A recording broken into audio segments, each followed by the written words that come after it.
80 का दशक हम में से कईयों के जीवन का ऐसा गोल्डन पीरियड था जिसके साथ हमारी खूब यादें जुड़ी हुई हैं। ये वो दौर था जब आमदनी कम थी लेकिन खुशियां ज्यादा थीं, सुविधाएं कम थीं लेकिन सुकून ज्यादा था। परिवार में लड़ाइयां कम, एकता ज्यादा थी। रिश्तेदार भले ही मीलों दूर रहते थे लेकिन रिश्तों में नजदीकियां ज्यादा थीं। मोहल्ले में सिर्फ एक दो घरों में ब्लैक एंड व्हाइट टीवी हुआ करती थी, लेकिन उसमें रामायण देखने पूरा मोहल्ला इकट्ठा हो जाता था। शाम के खाने का पता भले ही ना हो लेकिन घर आया मेहमान भूखे पेट नहीं जाता था। फिर चाहे वो समधी हो या भिखारी बाबा, भूखे को निवाला खिलाना जिम्मेदारी माना जाता था। कहते हैं कि गुजरा जमाना लौट कर नहीं आता, लेकिन कुछ पलों के लिए समय के पीछे जाकर उस जमाने की यादों को जरूर ताजा किया जा सकता है।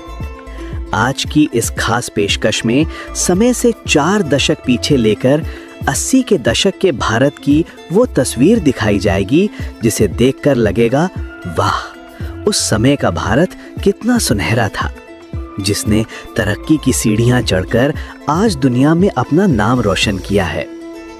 उस दौर की लोगों का रहन सहन, कमाई, महंगाई और कुछ दुर्लभ तस्वीरें याद दिलाती हैं जो आंखों में खुशी के आंसू और चेहरे पर बड़ी मुस्कान ला दें। तो चलिए इस सुहाने सफर पर चलते हैं। 80 के दशक में भारत के ग्रामीण इलाकों में बहुत ज्यादा बदलाव नहीं आया था। आजादी के 30 साल बाद भी वहां के लोग ज्यादा पढ़े लिखे नहीं थे और ज्यादातर ग्रामीण परिवार खेती पर ही निर्भर हुआ करते थे। गांव में लोगों के मकान भले ही कच्चे थे, लेकिन उन घरों में लोग बड़े सुकून से रहते थे। आज जब बंगले हैं, तब भी कई लोग सुकून से नहीं रह पाते। उस दौर के कच्चे घरों में खिड़कियों के नाम पर दीवारों में बड़ा सा छेद होता था, जहां से सूरज की रोशनी आकर घर में उजाला फैला देती थी। ग्रामीण बाजारों में लोग छोटी सी दुकान खोल लेते थे, जिसमें रोजाना 20 से 50 रुपए तक का व्यापार हो जाता था। जिनके पास दुकान का किराया भरने की सुविधा नहीं होती, वे अपने शरीर पर सामान लटकाकर चलती फिरती दुकान बन जाते थे। ग्रामीण इलाकों में बिजली होना सपने जैसा था। गांव के चौराहे पर एक स्ट्रीट लाइट लगना भी पंचायत की बड़ी उपलब्धि मानी जाती थी। हर तरफ कच्ची सड़कें थी, जिन पर साइकिल, बैलगाड़ी, टांगा चलाना भी एक अनोखी कला थी। और इन्हीं कच्ची सड़कों के कारण बरसात में लोग काफी परेशान होते थे। उस समय लोगों में अपनापन और भाईचारा बहुत था। लालच नाम की चीज कम ही दिखती थी।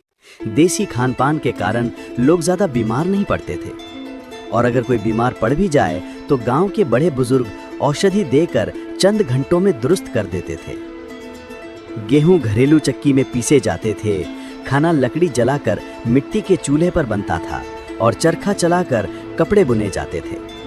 मित्रों, उस जमाने में ना तो इंटरनेट था और ना ही लोगों के पास इतनी ज्यादा जानकारियां थी। लोगों की दुनिया बहुत लिमिटेड हुआ करती थी। दिल्ली में रहने वाले शख्स को राजस्थान के लोगों के जीवन की खास जानकारी नहीं होती थी, और जो दुनिया की खबरें जानता था उसे गांव का सबसे होशियार माना जाता था। वाकई उस दौर की बात ही अलग थी, क्योंकि तब रिश्तों में प्यार मोहब्बत था, लाज शर्म और लिहाज रखा जाता था। चारों ओर घने जंगल थे और आज की तुलना में लाखों गुना ज्यादा साफ सफाई थी, सड़कों पर भी और लोगों के दिलों में भी। सन 1981 में भारत का साक्षरता दर महज 43% के आसपास था। हालांकि तब लोगों को पढ़ाई की अहमियत और समझ में आने लगी थी, इसलिए सुविधाएं न होने के बावजूद बच्चे सरकारी स्कूल या गली नुक्कड़ के मास्टर जी के पास पढ़ने जाते थे। कोलकाता की तस्वीरों में बच्चे धूप में पुरानी लकड़ी की खटिया पर बैठकर पढ़ते दिखते हैं, और एक दुर्लभ तस्वीर में यूनिफॉर्म पहने स्कूल जाती बच्चियां चूहों को दाना खिलाती नजर आती हैं। वहीं दीवारों पर अंग्रेजी सिखाने के विज्ञापन लगे होते थे। आज फूड और ग्रोसरी डिलीवरी को टेक्नोलॉजी की उपलब्धि माना जाता है, पर यह कॉन्सेप्ट सालों पुराना है। रोज सुबह दूध वाले भैया तय समय पर घंटी बजाकर बिना मिलावट का गाय भैंस का ताजा दूध दे जाते थे। शहरों में उस वक्त हिंदुस्तान एम्बेसडर और पद्मिनी जैसी गाड़ियां सड़कों पर खूब दिखती थीं। जिनके पास गाड़ी खरीदने लायक आमदनी नहीं होती थी, वे अपनी साइकिलें लेते थे या साइकिल वाले तांगे पर सफर करते थे। देश विदेश के ब्रांड्स कम थे, इसलिए गर्मियों में सड़क किनारे कच्चा सोडा या गोली सोडा खूब बिकता था। घर घर में 24 घंटे पानी नहीं आता था। मोहल्लों में हैंडपंप लगे होते थे। सुबह सुबह गली के नुक्कड़ पर दादाजी लोग अखबार लेकर बैठ जाते थे, क्योंकि देश दुनिया की जानकारी का वही प्रमुख जरिया था। उस दौर में परिवार के सभी लोग छोटे मोटे काम किया करते थे। सिलाई, सब्जी बेचना, जूते पॉलिश करना, तांगा चलाना वगैरह। दिखावे का ट्रेंड नहीं था। कोई काम छोटा बड़ा नहीं, बस मेहनत से 2 वक्त की रोटी कमाने का जरिया था। उस दौर में राजनीति में उथल पुथल, आर्थिक अनिश्चितता और सप्लाई डिमांड के दबावों के चलते आम चीजों की कीमतों में बढ़ोतरी महसूस की जाती थी।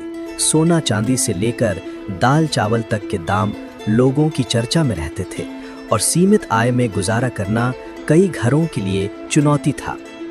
रोजगार के औसत स्रोत छोटे कारोबार, मजदूरी और सेवा क्षेत्र की प्रारंभिक भूमिकाओं में थे, जिससे मासिक आय सीमित रहते हुए भी घर परिवार सामूहिकता से चलता था।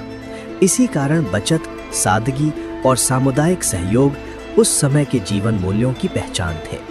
1971 में बांग्लादेश मुक्ति संग्राम के दौरान ईस्ट पाकिस्तान से हजारों लोग पाकिस्तानी सेना के उत्पीड़न से बचकर कोलकाता पहुंचे और भारत सरकार ने शरणार्थी शिविर बनाए। इंदिरा गांधी ने अत्याचारों पर कड़े रुख के साथ भारतीय सेना को हस्तक्षेप का आदेश दिया, जिसके परिणाम स्वरूप 93,000 पाकिस्तानी सैनिकों ने आत्मसमर्पण किया और बांग्लादेश स्वतंत्र हुआ। ये घटना भारत की सामरिक राजनीतिक क्षमता की ऐतिहासिक प्रामाणिकता रही। इसी दशक के संदर्भ काल में 18 मई 1974 को पोखरण में भारत ने पहला परमाणु परीक्षण स्माइलिंग बुद्धा किया, जिससे भारत परमाणु क्षमता वाले देशों की सूची में महत्वपूर्ण स्थान पर आया और आगे चलकर वैश्विक आपूर्तिकर्ता समूह NSG का गठन भी इसी पृष्ठभूमि में हुआ। कुल ड्राइव जरूर करें। धन्यवाद।